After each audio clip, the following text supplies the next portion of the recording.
Buongiorno e come sempre ben ritrovati con Ore 13, oggi siamo in veste salute e vi ricordo il numero telefonico per intervenire 049 4906 054. Buon venerdì a tutti, speriamo non siate scaramantici, io non lo sono perché è venerdì 17, che fatalità uno non se ne era reso conto, ma facciamo finta di essere britannici, quindi crediamo forse nel 13 oggi, facciamo così, siamo un po' come si dice, proprio italiani fino alla fine. Allora, oggi siamo in compagnia con l'US 5 Polesana e torniamo su un argomento molto importante che sono i servizi alla persona, quando una persona appunto può ricevere le cure a domicilio, ma non solo, parliamo di quelle cure intermedie come gli ospedali di comunità, dei quali forse non si è sentito mai parlare perché appunto uno dice ma cos'è l'ospedale di comunità, ma che sono molto utili tra il paziente che viene dimesso diciamo dalla struttura normale, prima di tornare a casa può rivolgersi anche a questo. Siamo in compagnia della dottoressa Paola Casson, direttrice dei servizi sociali dell'US 5 Polesana. Benvenuta. Buongiorno. Siamo in compagnia della dottoressa Monica Parti, direttrice, dico direttore o direttrice perché poi anche qua che lei, direttore facente funzione dell'unità operativa cure primarie ospedale di comunità dell'US 5 Polesana, benvenuta. Buongiorno a tutti. E siamo in compagnia di Luca Caffarra, direttore lei delle cure primarie del distretto 2 Adria, US 5 Polesana. Esatto. Ce l'abbiamo fatta perché avete tante di quelle qualifiche, ma giustamente perché posso dire, come si dice, vi siete fatti tanto, allora è giusto insomma che emerga anche questa caratteristiche. Siamo nella LUS Polesana, ma ripeti, queste cure a domicilio, queste cure intermedie esistono in tutte le aziende e le ULS del Veneto perché sono presenti nelle schede regionali che sono, sono state consegnate ma che sono in via di attuazione e proprio la cura, diciamo l'ospedale di continuità è un modello che è stato proprio sperimentato. Siamo nell'ULS 5 Polesana, un territorio ricordiamo molto vasto, vero dottoressa? Lo ricordiamo? Sì, la nostra è un'azienda vasta dal punto di vista territoriale, perché se pensate che parte a ovest e confina con la provincia di Verona e Mantova e arriva fino a Porto Tolle e si affaccia sul mare Adriatico. Abbiamo circa 115 km di percorso, sono 51 comuni, una popolazione di 237.000 abitanti. Ci caratterizza, ma come credo sia ormai, anzi sicuramente la popolazione italiana, una riduzione della popolazione. Negli ultimi 5 anni siamo diminuiti di circa 8.000 abitanti. Il tema vero è che abbiamo meno nascite, come succede ormai nei paesi occidentali, nei paesi più evoluti, se vogliamo dire, e aumenta invece la popolazione sopra i 45 anni e sopra i 65 anni. Nel nostro territorio una persona su 4 ha più di 65 anni. E già questo ci dice che dobbiamo organizzarci dal punto di vista dei servizi sul territorio per far fronte al fatto che la nostra popolazione sta invecchiando. Direi in particolare a Rovigo perché nel Veneto il 22% della popolazione sopra i 65 anni, nel nostro territorio il 25%. 1 su 4 è veramente un numero importante. Allora, dottoressa, il vostro territorio è un territorio importante, come abbiamo sentito, le cure alla persona, la popolazione sta invecchiando, vi dico in Italia siamo circa 60.390.000 anime più o meno e gli over 65 sono il 13,8 milioni, insomma 14 milioni di persone, cioè il 22% della popolazione. È vero, facciamo meno figli, speriamo che qualcuno si sveglia a incentivare di più la maternità ma con cose intelligenti perché non è solo dare i pannolini ma è proprio dare un welfare totale. Cosa c'è? C'è l'aumento, chiaramente l'allarme per la spesa sanitaria e per chi andrà a seguire queste persone, no? Perché poi c'è anche questo, molte persone magari non hanno avuto figli e se hai 65 anni magari sei ancora al lavoro, questa è una cosa che voi riscontrate, quindi la persona è davvero sola. Certo. Ma voglio dire, la struttura della popolazione in realtà sta cambiando e noi dobbiamo assolutamente organizzarci per dare un servizio a questa struttura della popolazione che sta cambiando. Ormai il sistema veneto da tempo, e quindi anche la nostra azienda, cerca di dare un'offerta di servizi che si diversifica in relazione ai bisogni dell'assistito, per cui abbiamo l'ospedale che dà un servizio per gli acuti, ma dopo abbiamo delle strutture intermedie che si sovrappongono tra l'ospedale e la possibilità di una struttura residenziale dove la persona può rimanere per molto tempo, e dentro questo sistema c'è l'assistenza domiciliare, che è il cuore pulsante e forse anche l'obiettivo prioritario che noi abbiamo, che è quello, dove possibile, di mantenere a casa con i propri familiari la persona e provare ad assicurare un servizio sanitario a casa della persona. Insomma, perché poi oltretutto quando si invecchia, dice io sto per conto mio, si diventa un po' più rognosi, nel senso che si diventa un po' più possessivi dei propri spazi, dei propri territori, poi il Veneto in sé, mi sto sul mio, dice, non vuole avere bisogno di nessuno, è un po' ostico. 049 49 06 054, se volete qualche informazione, avete delle domande, siamo a disposizione. Pronto, buongiorno, buon venerdì. Buongiorno. Buongiorno. Volevo chiedere una cosa. Mia nonna, che ha 90 anni, si è rotta il femore, l'hanno però operata e ora la devono dimettere. Io, anche se sono di Treviso, posso chiederla di metterla nell'ospedale di comunità? Di Treviso, adesso ci chiediamo qua. Grazie per la telefonata. Intanto belletta la nonna, 90 anni, gagliarda, cioè voglio dire, è pure operata, sta bene. E cosa fa questa signora? Chi sei che allora? Andiamo direttamente con la dottoressa Monica Parti. Allora, questo ospedale di comunità che è stato istituito e sono state fatte ovviamente tutte le sperimentazioni, in questo caso per questa nonna di 90 anni, cosa deve fare? Non sarebbe la prima persona di 90 anni che entra in ospedale di comunità con una frattura di femore anche in gamba. Ma lei dice ma a Treviso, perché la chiama da Treviso? Però ecco, l'ospedale di comunità della nostra azienda, dell'azienda USL 5 Polesana, è riservato ai nostri residenti. Ogni azienda però della Regione Veneto ha un proprio ospedale di comunità, quindi si può tranquillamente accedervi. Da noi si accede tramite la centrale operativa territoriale, e presumo sia così anche a Treviso, quindi provvedete a fare richiesta.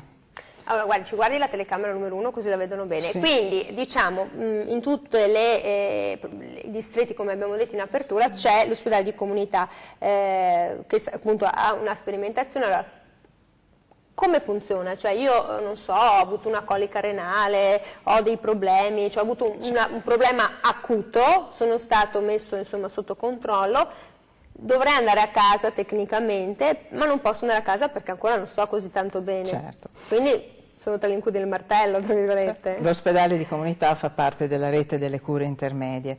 Accoglie pazienti che hanno risolto la fase acuta assistenziale dal punto di vista sanitario. Ma ci faccio un esempio, perché magari che a casa ha dei parenti, un familiare come la signora, cioè cosa può essere appunto una frattura di femore? Tranquillamente una frattura di femore, può essere una disabilità residua ad un ictus cerebrale, dove può esserci un recupero parziale o anche completo della motilità e delle abilità di base, che può essere il mangiare da solo, il vestirsi da solo, l'andare in bagno da solo, che fanno parte della vita attiva di ciascuno di noi, e quindi può essere un allettamento dovuto, perché no, ad uno scompenso cardiaco, anche a quello che ha detto lei, anche ad una colica renale, dove l'allettamento per una persona di una certa età crea ovviamente delle disabilità funzionali superiori rispetto ad un adulto o ad un giovane.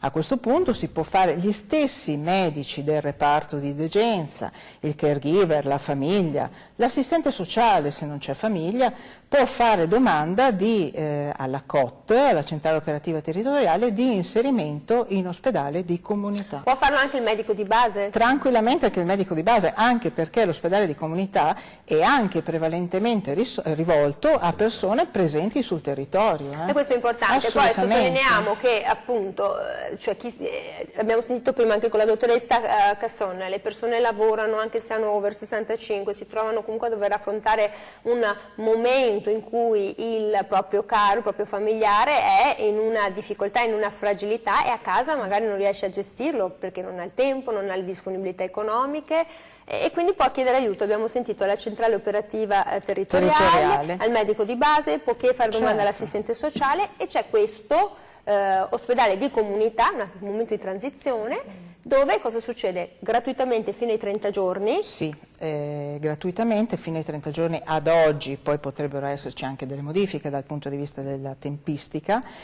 L'assistito viene accolto e più che riabilitato viene compensato dal punto di vista sanitario ove necessiti, ma soprattutto riattivato in quelle che dicevo prima sono non solo le capacità motorie ma anche le attività di base. E qual è poi il significato? Che possiamo andare a recuperare delle abilità residue e quindi il paziente, l'assistito può tranquillamente ritornare al proprio domicilio in condizioni di autonomia, con o senza il supporto dei servizi sociali, della famiglia o del caregiver. caregiver. Però almeno la famiglia si è un po' rasserenata e un po' magari anche imparato in questi 20 giorni, 10 giorni, 15 giorni a gestire la nuova condizione del familiare. Non dimentichiamo che la patologia di un assistito è patologia di tutta la famiglia perché coinvolge tutta la famiglia nell'assistenza, è corale. E l'ospedale di comunità ha quale caratteristica proprio di creare dei piani assistenziali individualizzati con la stessa famiglia. Anzi, noi siamo contentissimi se fin dall'inizio si coinvolge immediatamente. Addirittura pensate che l'apertura, la possibilità di accesso è sulle 24 ore. Anzi, favoriamo che ci sia anche una permanenza, ci sono degli spazi comuni dove permanere. Ed è importantissimo anche la condivisione del percorso operativo. Noi abbiamo degli incontri, siamo disponibili tutti i giorni in qualunque momento, però abbiamo degli incontri all'inizio del percorso di inserimento in ospedale di comunità, a metà percorso e alla fine, proprio per seguire insieme ai caregiver e al paziente che è al centro di tutto. Caregiver sono le persone che si prendono cura di chi sta male, lo dico perché non dice che può essere, mi spiace, ma la caregiver può essere anche una badante, un familiare, chiunque si occupa in maniera amorevole di un proprio caro, perché questa parola mi piace usarla.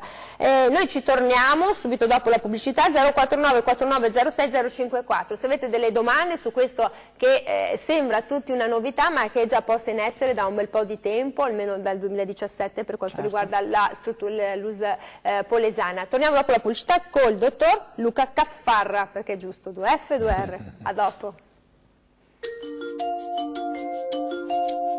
Professionale.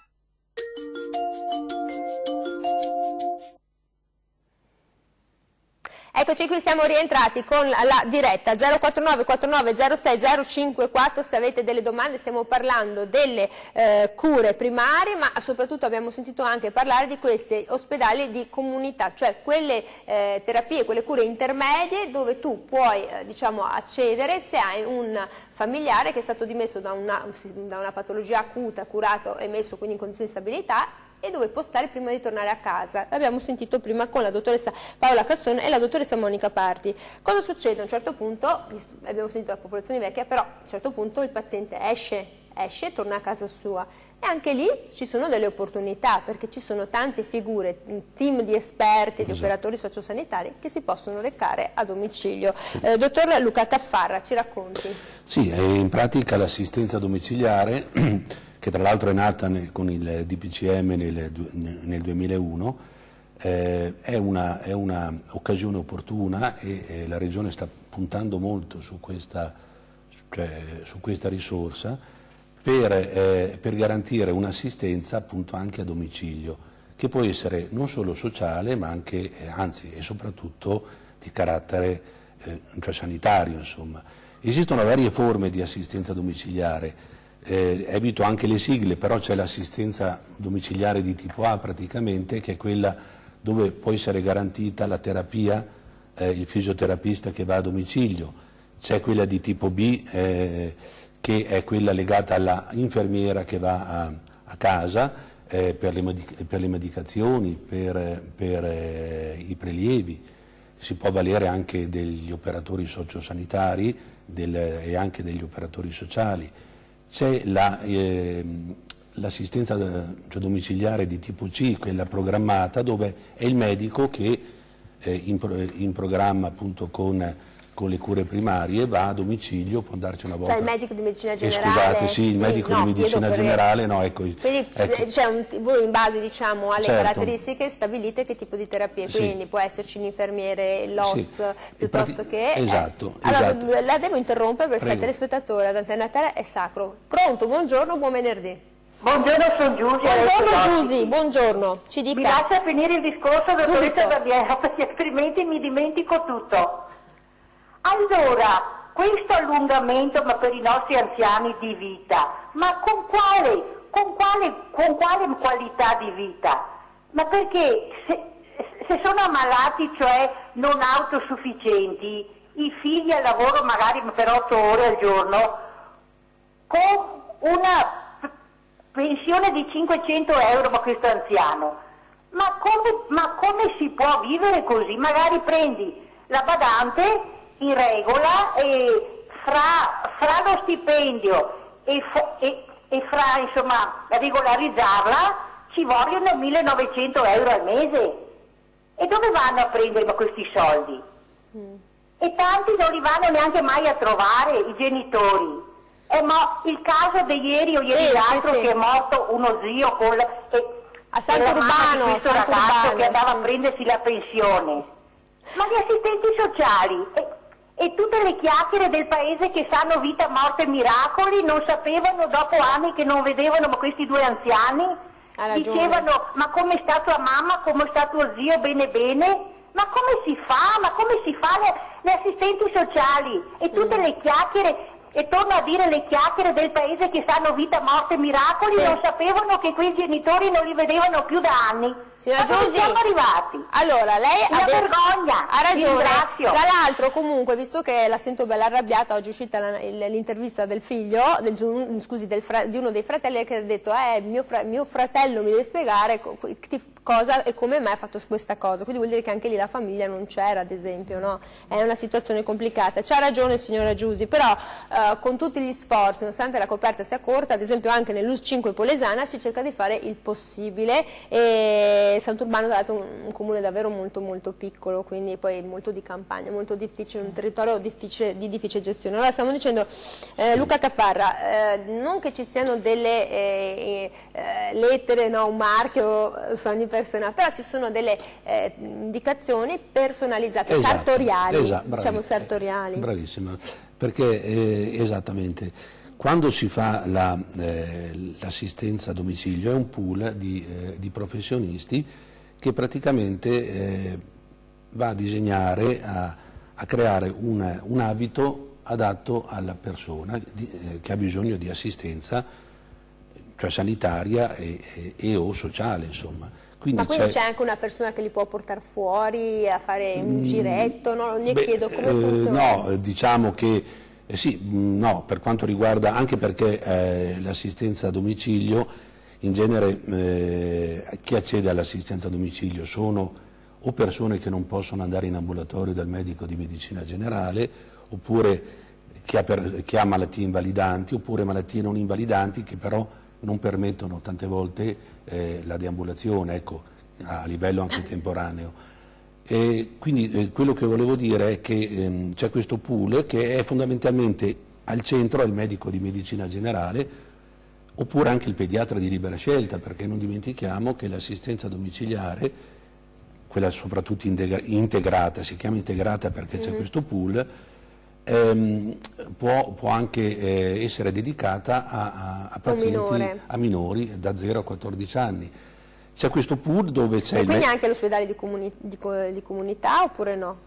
Ma in realtà non si è il ancora bisogno palesata. espresso è No. della popolazione anziana. Però insomma Quindi è interessante che ce l'abbia detto che nel momento in cui ci fosse un minore in Sì, difficoltà sì, sanitaria certo, certo. è importante. Certo. Io lei mi scatena le telefonate, Caffarra, perché forse su tutte queste doppie la gente dice ma che chiamo facciamo subito doppia telefonata. è chiaro, 049 49 06 054. Pronto, buongiorno. Buongiorno, vorrei fare una domanda. Prego. Vorrei sapere se c'è un limite massimo un limite, cioè per gli anziani un limite minimo per entrare. Cioè, ma un limite minimo da che età partono? Di età? Scusi, un limite di età? Di età? Sì, per poter accedere. Ma all'ospedale di comunità, quindi questo sistema intermedio, o alle cure domiciliari? No, all'ospedale. All'ospedale, va bene. Allora, c'è un limite di età. Chi lo sa, lo sa? No, non è presente il limite di età. L'importanza è che insieme a tutti gli attori coinvolti nel processo di inserimento nella rete dei servizi territoriali riusciamo ad identificare il bisogno. Quindi il problema è il bisogno dell'assistito, che può essere quello di essere dimesso al domicilio in regime di ADI, quello di entrare da noi in ospedale di comunità, quello di entrare in una struttura residenziale, ma senza alcun limite di età, assolutamente. Questo è importante. Allora poi mi piace anche poter rispondere alla signora che ha chiamato, la signora Giusi, no? Perché parlando con un direttore dei servizi sociali di un'USL, ma penso parli a nome di tutte, insomma, i direttori dei servizi sociali, c'è tanto impegno, e faceva riferimento magari anche a questo caso di cronaca che ha colpito molto l'immaginario, perché insomma da 3 anni nessuno si chiedeva, neppure l'altro figlio, che fine avessero fatto mamma e zio. Ma è così, voi riscontrate questa solitudine come servizi sociali, proprio questo abbandono? Ma in realtà soprattutto sui servizi territoriali, quando noi ci poniamo sui servizi territoriali, la cosa che noi cerchiamo è l'aggancio con la famiglia, è fondamentale, nel senso che quando tu sei fuori dall'ospedale non ti puoi sostituire completamente a quello che è l'entourage familiare, parentale, di amicizie, perché la presenza nostra è una presenza puntuale in alcuni momenti della giornata o della settimana, per cui il grande sforzo che fanno i nostri professionisti è di condividere il percorso con la famiglia. Questo è fondamentale ed è un impegno che a volte è importante perché non sempre si trova una condizione familiare, una capacità di integrarsi con noi rispetto all'assistenza complessiva dell'assistito. Quindi la persona anziana qualche volta la ritroviamo sola, qualche volta troviamo familiari non sempre in grado di assicurare poi la continuità nella giornata, tanto che diventa uno degli elementi per dire la persona può rimanere a domicilio, perché se non ci sono le condizioni di supporto ai familiari con i quali costruire insieme un percorso, forse il domicilio non è il posto corretto. Queste sono importanti, poi purtroppo non è che si possa fare neanche violazione di domicilio, cioè se tu vai con l'assistente sociale a suonare, ci vogliono proprio le forze dell'ordine, ci vuole un'indicazione specifica. 049 49 06 054, noi torniamo dopo la pubblicità continuando a parlare dell'ospedale di comunità, di questa quindi presenza intermedia tra un ospedale, quindi le cure diciamo d'emergenza, e prima del rientro a casa, e che cosa succede quando torniamo a casa e possiamo usufruire quindi delle cure primarie proprio a domicilio. A dopo.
Eccoci qui, siamo tornati con la diretta 049 49 06 054. Se avete domande, stiamo parlando quindi della funzione dell'ospedale di comunità, quindi quando una persona viene dimessa ed è stata stabilizzata da una problematica acuta prima che torni a casa. Poi stiamo anche parlando di che cosa succede quando una persona torna a casa e ha bisogno di assistenza domiciliare di varia natura, come abbiamo sentito. Allora, dottoressa Monica Parti, non è che adesso ci rechiamo fuori e vediamo scritta ospedale di comunità, tipo no, il gioco del Monopolo aveva i nomi, no, dov'è questo ospedale di comunità, dove si trova? In realtà da noi in azienda USL 5 Polesana è un reparto inserito all'interno dell'ospedale di Trecenta, lo stesso dicasi ad Adria, dove è un reparto inserito all'interno dell'ospedale di Adria. Possono esserci degli ospedali di comunità anche all'interno di strutture di tipo privato, di centri di servizio, quindi l'ubicazione non è quella di una struttura ospedaliera ma di un reparto all'interno eventualmente di una struttura ospedaliera. Quanti posti letto? Qual è la prospettiva? Certo, noi oggi abbiamo 24 posti letto. In prospettiva brevissima passeranno a 29-30 questi posti letto per quanto riguarda la sede di Trecenta, per quanto riguarda la sede di Adria parliamo di 15 posti letto che a breve diventeranno anche lì 24, quindi l'offerta aumenterà, in più ci sarà un'apertura, vero dottoressa, di 30 posti letto presso una struttura di Rovigo. Quindi l'offerta si incrementerà incredibilmente. Un centinaio di posti, diciamola così. Ecco. Sì, perché poi abbiamo sentito un territorio grande, ma non insomma, così grandissimo, quindi c'è l'opportunità un po' per chi ha bisogno di poterli utilizzare. Allora, questi ospedali di comunità quindi vengono supportati da un team di specialisti. Chi ci troviamo dentro? Chi troviamo dentro? Troviamo i medici, gli infermieri, gli addetti all'assistenza, troviamo un fisioterapista che è dedicato all'ospedale di comunità, seguito da un fisiatra, e in più gli specialisti che occorrono su richiesta. Tra questi specialisti ci sono briefing, cioè momenti di incontro programmati all'interno della settimana e anche più volte durante la giornata. È un raccordo diretto e frequente con gli assistenti sociali dei comuni di residenza degli assistiti ricoverati o accolti in quel momento e anche con i medici di medicina generale che frequentemente vengono o sono invitati a venire o telefonano. Quindi l'ospedale di comunità esce, il reparto ospedaliero di comunità esce anche sul territorio. Quindi è un team multidisciplinare che ha funzioni sia interne che poi esterne. Anche perché poi se è lo stesso paziente, sono le stesse figure, certo, uno si sente accoccolato, accompagnato un po' meglio nonostante le difficoltà. Dottor Caffarra, allora abbiamo detto che la persona viene dimessa, magari le condizioni sono ormai un po' cambiate, quindi voi date e fornite molta assistenza anche nei momenti più difficili della vita, quando una persona purtroppo non ha una prospettiva di vita lunga, e quindi con le cure palliative che sono rivolte ad adulti, ma a bambini, ad anziani, a tutti, giusto? Certo, sì. Anche bambini purtroppo, è una cosa, non purtroppo come tipo di assistenza, proprio perché sono, per il fatto che sono bambini. Però l'assistenza domiciliare appunto è anche, prevede anche una cura delle persone oncologiche, che possono essere appunto bambini, per quello lì che ho detto purtroppo, oppure anche adulti e anziani, e anche qui c'è uno staff formato dal medico di medicina generale, che è chiaramente quello che attiva l'assistenza domiciliare attraverso la COT, la centrale operativa. C'è la presenza del medico palliativista, che è molto importante, c'è il supporto dell'infermiera del SAD, del servizio di assistenza domiciliare delle cure primarie, l'assistente sociale se c'è bisogno, e poi anche dello psicologo. Quindi c'è tutto uno staff importante che appunto prende a cura la persona a domicilio.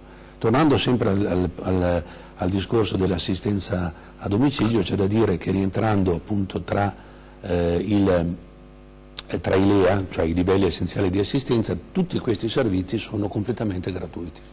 Questo è importante da dirlo, perché poi le persone hanno difficoltà economica tutti i giorni. Abbiamo sentito anche la signora che ha chiamato prima, diciamo, questi anziani, che parlava degli anziani, come fanno, perché poi si devono pagare una persona che li curi, che li segua, diventa difficoltoso. Questo invece è a carico del sistema sanitario nazionale. Esatto. Sempre, non contano qui i 30 giorni? No, assolutamente. Finché la persona insomma ha bisogno. C'è un'assistenza domiciliare che può durare poco, può durare a seconda delle condizioni. Chiaramente purtroppo l'oncologica ha un termine, però date anche tanta serenità alla famiglia. Certo, dà molta serenità alla famiglia. La persona malata oncologica ha l'affetto dei suoi cari.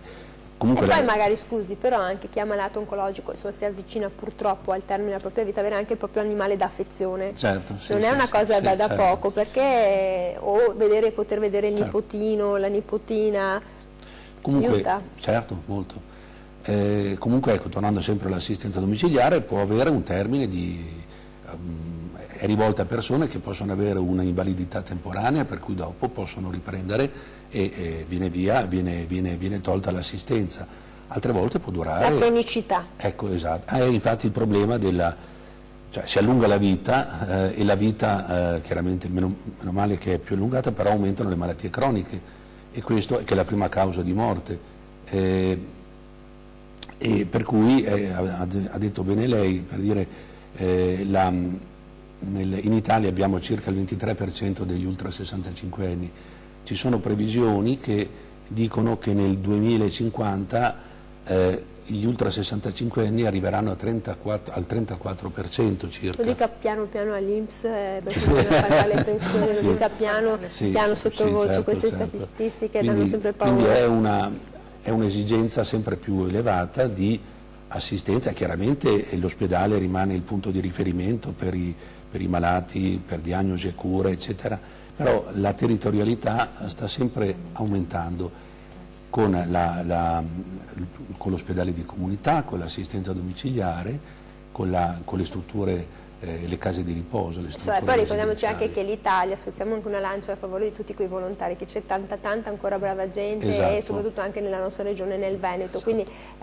bisogna anche ricordarsi di questo aspetto, grazie anche a chi fa volontariato. 049 49 06 054 se volete intervenire, noi andiamo in pubblicità, poi aspettiamo se volete le vostre domande, le vostre curiosità. A dopo.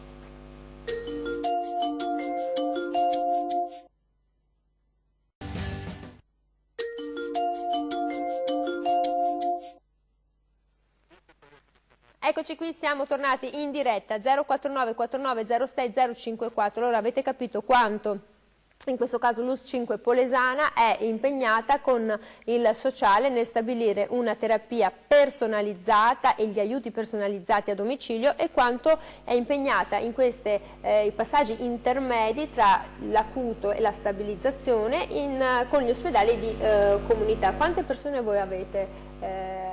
Prima si parlava durante la pubblicità di circa 7.000 persone a cui voi vi rivolgete, sì. 400 persone in cure palliative, cioè quanto un po', perché i numeri sono sempre molto importanti. Sì, alle volte, devo dire la verità, alle volte ogni tanto che facciamo il punto della situazione, mi vado a vedere i numeri, rimango impressionata anch'io. Noi nel 2018 abbiamo avuto 7.000 persone assistite a domicilio, se pensate è un numero enorme. Se noi non fossimo organizzati con questa modalità, uno dice ma dove sarebbero queste persone, dove sarebbero seguite e chi li potrebbe seguire?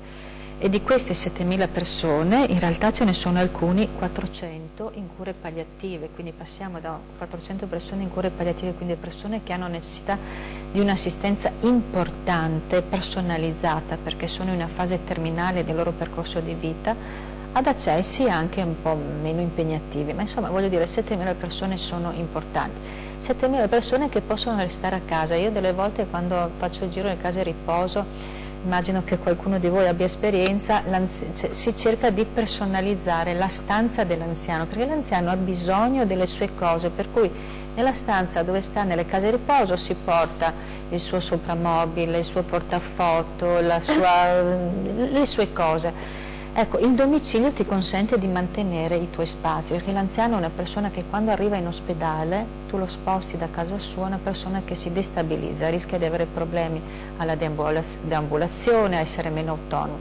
Quindi riuscire a tenerli a domicilio significa garantire gli spazi, se ha il suo cane, c'è il suo cane, il nipote che viene a trovarlo, il figlio che la sera finito di lavorare viene a prendere il caffè, cioè è una dimensione completamente diversa e su questo noi dobbiamo puntare. Finché troviamo una famiglia che vuole lavorare con noi e possiamo assicurare le cure sanitarie e sociali a domicilio, noi puntiamo sul domicilio. Senta, dottoressa, ci dia anche un po' di speranza, nonostante sia venerdì 17, queste famiglie hanno ancora tanta umanità, amore per il proprio caro?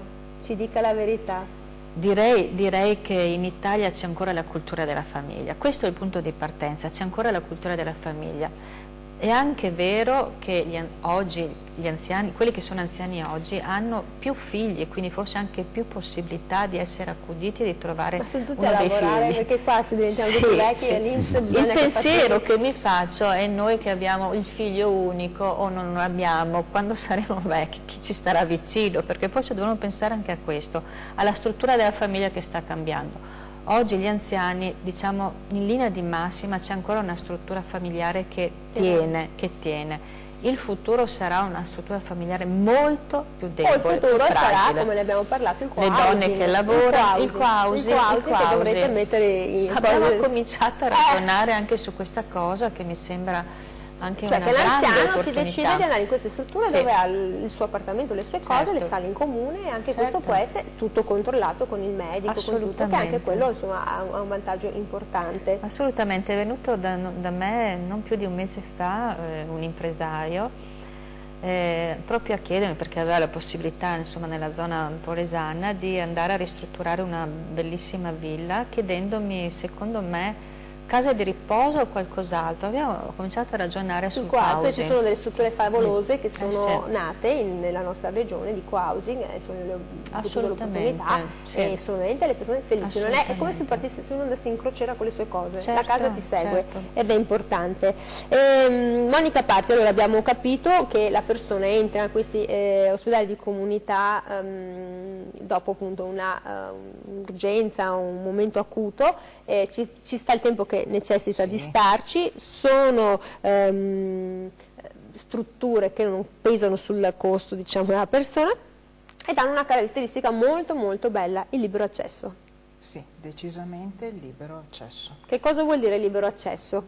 Vuol dire che ci basta una valutazione multidimensionale quindi fra professionisti diversi, dopodiché l'assistito può entrare, ma soprattutto libero accesso nell'arco, questo per quanto riguarda l'accesso di tipo amministrativo, mentre per quanto riguarda l'accesso durante la giornata, qualunque momento non ci crea problemi, anche perché il personale di queste strutture si rapporta, ripeto, con la famiglia e in primis con l'assistito in maniera tale da valutarne e da supportarne non solo i bisogni che sono bisogni di tipo sanitario, ma anche bisogni che sono di tipo funzionale e psicologico. L'attenzione all'ascolto in queste strutture è importante, tant'è vero che abbiamo anche degli spazi comuni che addirittura si sono arredati gli infermieri perché insieme a degli assistiti dove c'è la possibilità di scambiarsi delle idee, due chiacchiere, di isolarsi anche col proprio caro, se questo sia piacere da parte dei familiari. Familiari che dimenticavo prima di dire vengono anche istruiti, sempre dal personale sanitario, nel caso abbiano la necessità dell'uso di ausili, anche all'utilizzo di questi ausili, ma non solo per l'assistito, anche per non avere dei danni loro poi quando li andranno ad utilizzare. Quindi è una struttura molto aperta e molto disponibile al colloquio con la famiglia.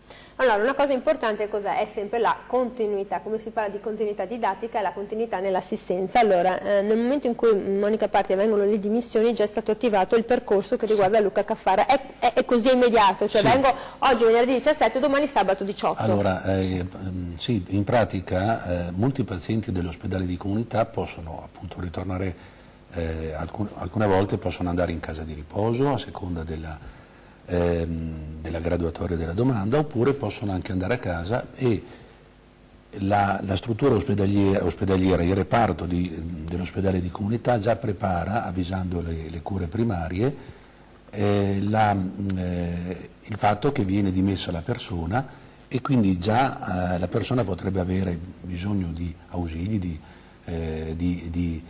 faccio un esempio, il materasso antidecubito, eccetera, la carrozzina, per cui praticamente quando la persona viene dimessa, anzi viene fatta una programmazione congiunta tra ospedali in modo tale che la persona arriva a casa e ha a disposizione quello che, di cui ha bisogno, perché fondamentalmente viene creato alla persona un piano assistenziale individuale, il cosiddetto PAI, no? Per cui già all'interno del reparto dell'ospedale di comunità oppure nello staff delle cure primarie si crea questo percorso assistenziale individuale, cioè la persona ha bisogno di questo, questo e questo, e questo serve, e allora si lavora appunto in sincronia proprio per assicurare No, vada, io faccio l'assistenza alla persona a domicilio. Questo diventa importante. Allora, niente, se avete visto che il dottore non è che era incerto, perché ho spostato la collana alla dottoressa perché sbatteva sul microfono, bisogna anche essere sinceri, se no la gente dice il dottore mi si è bloccato, non è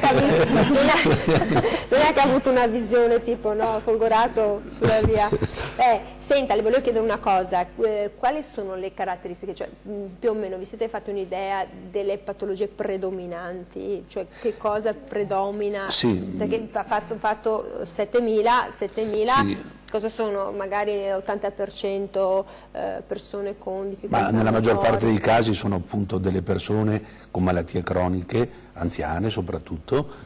Non ho i dati, la percentuale esatta, però fondamentalmente sono persone appunto che hanno delle gravi patologie o non sono deambulanti, oppure, come dicevo prima, anche malattie invalidanti,